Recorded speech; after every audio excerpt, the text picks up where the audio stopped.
이제 이백의 춘야, 연, 도리원, 서라는 작품을 같이 읽어야 될 차례인데요. 여러분, 이백은 너무 유명한 사람이라서 잘 아시죠? 조금 있다가 이백에 대해서 이 이백이라는 사람에 대해서는 꼭 알아야 될 부분이 있거든요. 같이 한번 알아보기로 하고요. 일단 이 사람은 초당, 성당, 중당, 만당 중에서 두 번째 시기인 성당, 그러니까 이때 가장 그 당나라의 어떤 그 기운이 가장 활기차고 국세가 번창할 때 그때 사람입니다.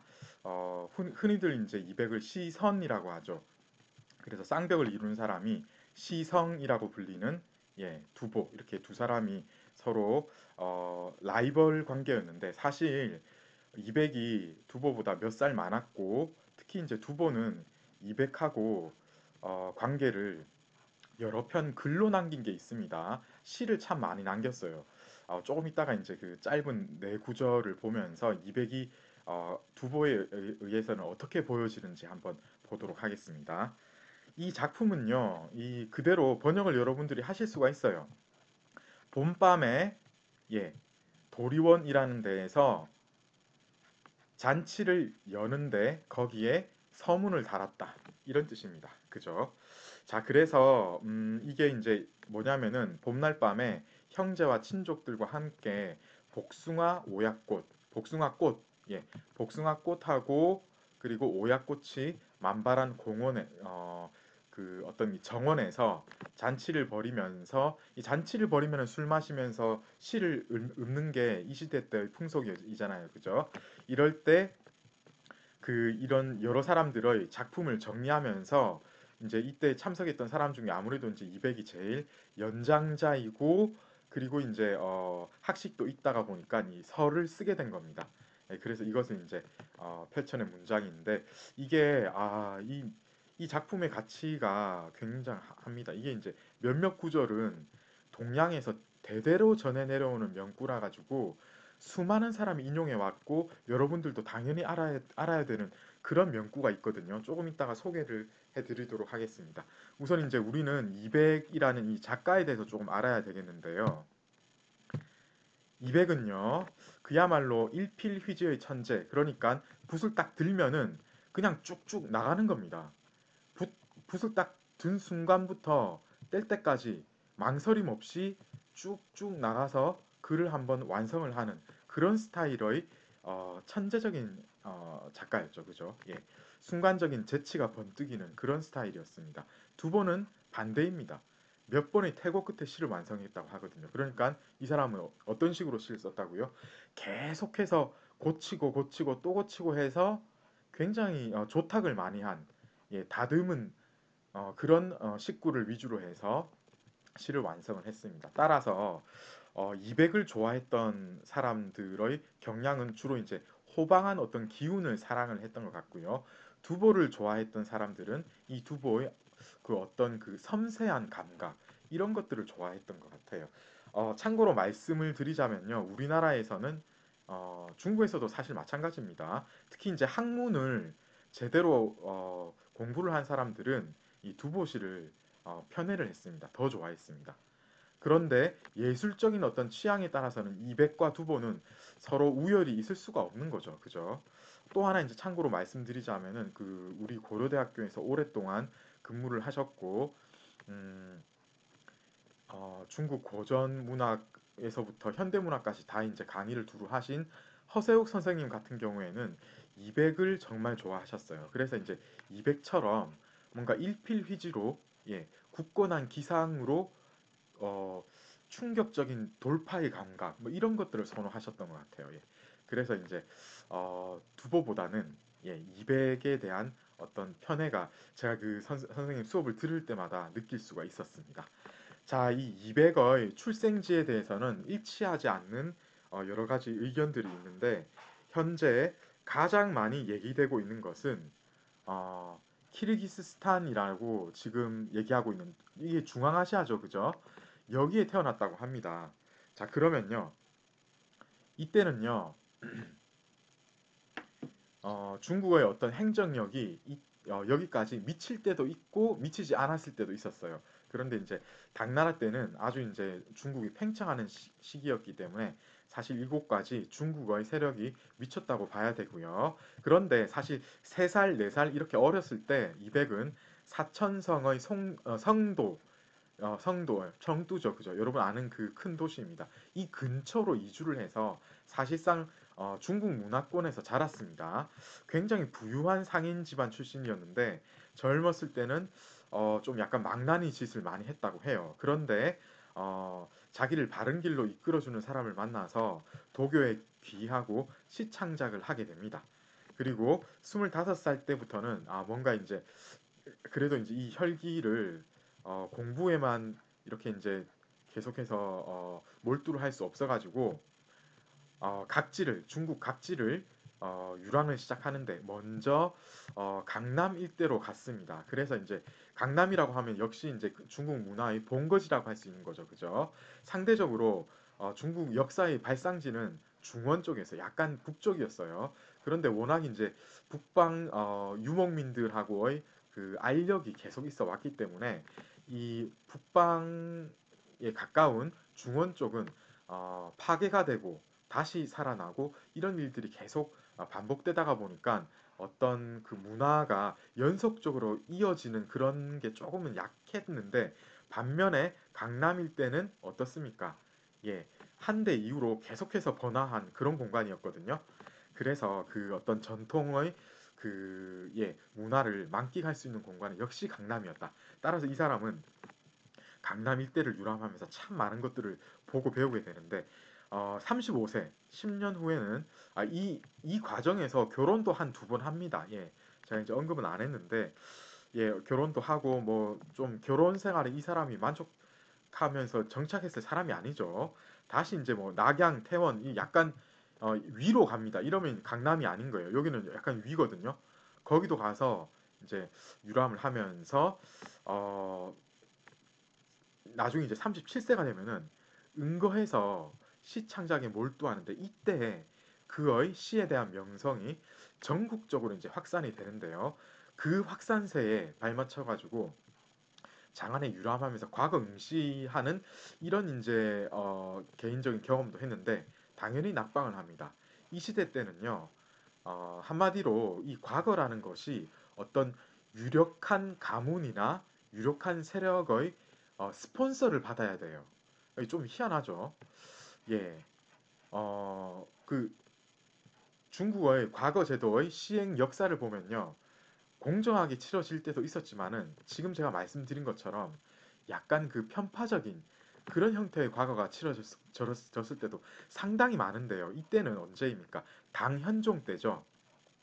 당현종은 처음에 정관의 치라고 해서 떤 중국의 국세를 한껏 떨치던 그런 초기의 어, 현명한 정치의 어떤 그 자기의 정치적 역량을 발휘한 시기도 있었지만은요. 나이가 들고 시간이 지나고 이러면서 점점 정치에 대한 관심이 떠나고 특히 이제 양귀비한테 빠지면서 정사는 완전히 멀리하게 되죠. 황간인 고력사한테 다 맡기게 됩니다. 예. 그래서 이 고력사 그 다음에 이제 고력사하고 맞짱 뜰 만큼 유명한 몇 사람 그 관리들이 있었습니다. 뭐 이시성 가진 뭐 이현보 그런 관리들이나 그 다음에 이 양귀비의 그 사촌 오빠, 육촌 오빠 뭐 이렇게 얘기되는 양국충 뭐 이런 사람들, 이런 권신들이 그리고 이제 황관들이 막 세력 다툼을 할 때라서 이 뭐 이백이 뭐 돈 찔러주고 벼슬 사는 그런 성격은 또 아니잖아요, 그죠? 이 호방한 성격의 낙천적인 이런 사람이 그런 음험한 일을 했을 리가 없습니다. 그래서 이 사람은요, 당연히 낙방을 했고요. 그런데 워낙 시가 이제 뛰어나다 보니까 특히 이제 시를 당현종하고 양귀비가 좋아하는 그런 스타일로 시를 잘 썼어요. 이 이백이요. 그래서 관직 생활을 시작을 합니다. 그런데 전해지는 말에 의하면은 황관 고력사의 미움을 사가지고 파면당했다고 합니다. 그런데 이게 사실 전설의 고향에 나오는 그런 이야기 같아요. 이게 실제로 그런 일이 있었는지는 확실치는 않은 바가 있습니다. 워낙 예, 좀 약간 또라이 같은 짓을 하거든요. 그래서 예, 간략하게 소개를 하자면은 당현종이 시를 쓰라고 이제 명령을 하니까 그때 이제 이백이 술 취해가지고 자기 이제 방에 들어 있다가 술 깨가지고 술이 채 깨지도 않은 상태에서 술 취한 상태에서 양귀비한테는 먹을 가려고 하고 고력사한테는 자기 양말 벗기라고 하고 그러면서 시를 완성했다. 뭐 이런 약간 뭔가 거짓말 같은 이야기죠. 그래서 약간 이 이야기는 사실이 아닐 가능성이 많습니다. 어쨌든 그 전해지는 이야기로는 뭐 이런 이야기 이런 식의 그 미움을 살 만한 짓을 해가지고 쫓겨났다 이런 얘기를 하는데요. 사실 이백이 일부러 이랬을 가능성은 또 있습니다. 왜냐하면은 관직 생활을 시작을 했다고는 하지만은 자기는 포부가 있어가지고요. 어떤 정치에 대한 뭔가 자기가 하고 싶었던 일이 있었어요. 예. 그런데 실제로 맡은 관직은 시나 쓰고 뭐 이런 일이었거든요. 그러니까 만족을 하지 못했어요. 그러니까 점점 자기 관직 생활에 진력이 나게 된 거죠. 이백의 성품하고는 맞지 않았습니다. 그러다 보니까 뭐 이런 일이 실제로 있었다면은 일부러 이제 쫓겨나려고 그런 빌미를 제공하기 위해서 이런 일을 자기가 벌였다. 이러면 또 말은 되기는 해요. 자, 그 뒤에 이제 다시 이제 전국주의가 시작되는데 특히 여러 곳에서 훌륭한 당대의 시인들을 많이 만나는데 1년 동안 두부하고 마음이 맞아가지고 이곳 저곳을 떠다니면서 떠돌아다니면서 시를 서로 같이 읊으면서 시에 대한 아주 이제 다각도로 심도 깊은 논의를 하면서 지냈던 이 기간이 상당히 중요한 기간입니다. 이백의 창작 활동은 물론이고 특히 두보의 창작에 지대한 영향을 미치게 되는 그런 기간이 있었습니다. 또한 이제 변세시로 유명한 고적과도 이제 이런 비슷한 이제 경험이 있었고요. 한때 도사도 되었다고 합니다. 그야말로 자기가 그냥 내키는 대로 살았던 사람이에요. 이 사람의 시의 주제는 주로 이제 어떤 자연이나 강산, 그러니까 이제 경치의 아름다움 그리고 어, 사람의 어떤 기백 이런 것들을 주로 썼고요. 약간 현실주의적인 작품이 있는데 이것은 이제 주로 이제 두보의 경향이고 그렇게 많이 남기지를 않았습니다. 산문은요, 이 사람의 작품이 거의 전하는 작품이 없습니다. 그래서 우리가 오늘 읽는 이 작품이 중요한 거죠. 이백의 산문 중에 거의 가장 대표적인 작품이다라고 보시면 되겠고요. 자, 이제 여러분 두보가 이백을 평가한 여러 가지 이제 시가 있는데요. 사실 여러 가지라고 해도 서너 편밖에 안 됩니다. 그 중에서 한 편은 지난 학기에 제가 말씀을 드렸던 이제 짧은 문구가 있는데 그거 말고 오늘은 예, 음중팔성가라고 해서 여기서 이제 두보가 8명의 술 잘 마시는 시인들 얘기를 했습니다. 그죠? 그 중에서 그 중에 당연히 한 명은 이백이겠죠. 이백의 이야기를 읽어볼까요? 이백은 술을 말로 마시면서 시를 100편을 써낸다. 아, 괴물입니다. 그죠? 한 말이면은 어떻습니까? 사실 이제 이렇게 예, 어, 한 말 단위로 술을 마시는 사람 자체가 없었는데 이렇게 마시면서 그 짧은 뭐 1시간이면은 한 말 다 마실 수 있거든요. 술꾼들은. 그런데 시를 100편을 써냈다고 합니다. 이 정도로 그야말로 생산력이 탁월한 사람이었죠. 예. 그러니까 한마디로 녹음기로 뭐 틀어내듯이 쭉쭉쭉 뽑아낸 겁니다. 거의 미친 듯한 창작력인 거죠. 그리고 또 무슨 이야기를 합니까?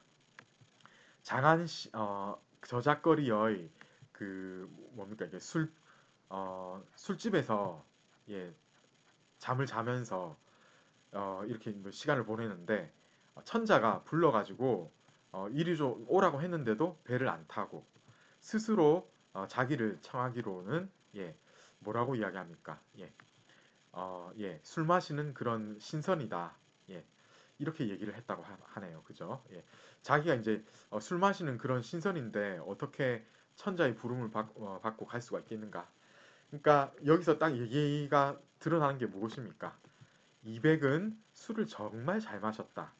그리고 어떤 그 관직에 얽매이는 이런 성격의 그런 성품이 아니었다. 바로 앞에서 소개했던 200의 어떤 그 성품하고도 연결되는 바가 있는 거죠. 그죠? 그거를 그대로 잘 캐치를 해서 얘기를 한 겁니다. 그리고 또 하나 빼놓을 수 없는 게 무엇입니까?